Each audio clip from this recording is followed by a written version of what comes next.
good old MotorStorm for the PlayStation 3, released back in 2007. This is honestly one of my favorite PlayStation 3 games, like one of my top 5 favorite games released on the PlayStation 3. It was early on in the system's life cycle. It was one of the first PS3 games I've ever actually laid eyes on when it was, going into the pre-release of the system, and, Sony was showing off games with the hardware, and it's like, hey, this is a PS3, this is a PS3 game, this is what the graphics are going to look like, this is the kind of power we have. The game still holds up today. It looks unbelievably beautiful. So MotorStorm's all about, in Monument Valley, there's a festival that's held every year called MotorStorm, and it's where you do a bunch of off-road racing.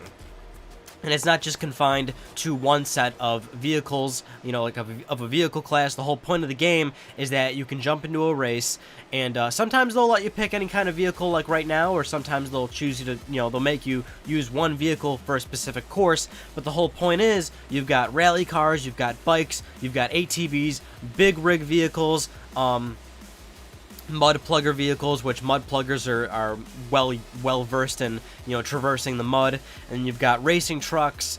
What was the other vehicle classes? There's 7, I believe, in MotorStorm 1, and then Pacific Rift and Apocalypse had 8 or 9 vehicle classes. And MotorStorm, I believe, also holds a world record for Guinness World Record for racing video game with the most vehicle classes.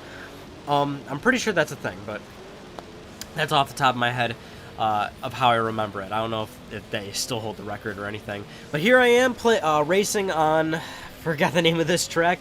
I'm using a rally car. I'm using the Isuzu Ronin, and I fucking love this game, dude. What's really great about it is you can see every time you crash, it goes all slow-mo, like, woo. What's great about this game is the tracks are gigantic, and there are so many different ways that you can go. And each, certain part of the track is, it might not be great for one vehicle, but it might be great for another vehicle. So big rigs were always good in the mud, and they should always stay down low. If you were racing with a bike, it was always best for you to take some of the higher routes. And you can see just how open this course is, for example. You can see that dune buggy's taking a right. I'm going straight down the middle. You can even see up here there's a sign that says, like, big rigs should not be taking this jump. That's probably not a good idea for them. It's really not. But each track, you'd have all these vehicles racing in it, and you got to really pick your battles on where you want to go, where you want to, and, who you want to avoid, certainly. If you're racing as a bike, you want to stay away from all the big rigs and larger vehicles. And sometimes if you maybe mess up and you're forced down to a certain specific path, you might be faced with the reality of getting smashed to bits by a big rig or, any other random truck. The Castro Robusto is probably one of my favorite racing trucks in the game. All the vehicles have really funny, weird names, like Springback Kalahari, Isuzu Ronin. I can't even remember other ones off the top of my head, but they're like really funny, and you can always just go back and go through the vehicle selection screen and just look at all the weird names. This specific track, Rain God Mesa, is one of the first. It's like the one track that Sony always showcased at events and stuff. You could play like demo PS3s at in Targets and Walmarts before the system even came out. And this was the first PS3 game I ever played in a store before the system actually came out, and I loved it. And this scene right here on Rain God Mesa, this beautiful vista of the rocks and shit, I loved this, and this was a perfect place to boost, and then boom, you're going right through all the competition, boosting your way to first, because that's what you want, man. You want to win first place. Now here's the thing, like, hard to control sometimes, you don't want to just keep overshooting it and everything. Now right here is a cool thing also about the game, is you could press start at any point, and you could use the sticks and kind of look around your environment and just kind of play around with what's going on.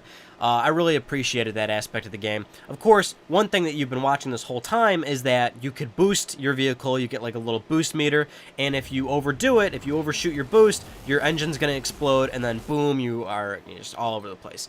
The game also supported 6-axis motion controls because this was early on in the system's life cycle, so Sony was telling third-party developers to use the 6-axis motion, and I mean, I didn't use it. I'm using it right here, but it was, it's not really, at least for me, it wasn't really practical, but apparently people actually used it and they were actually good at it. More power to them, man. I wasn't really all about that. Here I am in a dune buggy and this is on the Rock Hopper race, I think, the track. Like I said, I forgot some of the names. But boy, oh boy, this game was good. Now, the other thing about this game is it was difficult. Really, really, really fucking incredibly difficult. You know, you can get through the game, you know, just fine, maybe 70-80% through, but then when you get to, like, some of the later tickets, like the level 3 and 4 tickets, the game gets painstakingly difficult. And the reason why is because, like, unfortunately, you know, there was, like, heavy rubber banding. Like, no matter how good your skill was, no matter how good your run was, you could never crash, and the computer would just fucking smoke you. And it was really, there was a lot. I beat the whole game, I beat all the tickets, but there really was a certain level of luck as to where the computer was rubber banding near you and how it just kind of worked out once you were at the final lap. In fact, the first how many laps of a course usually never mattered up until the very last lap, and that's where you hopefully would get lucky to where the rubber banding was, maybe they were behind you in that instance.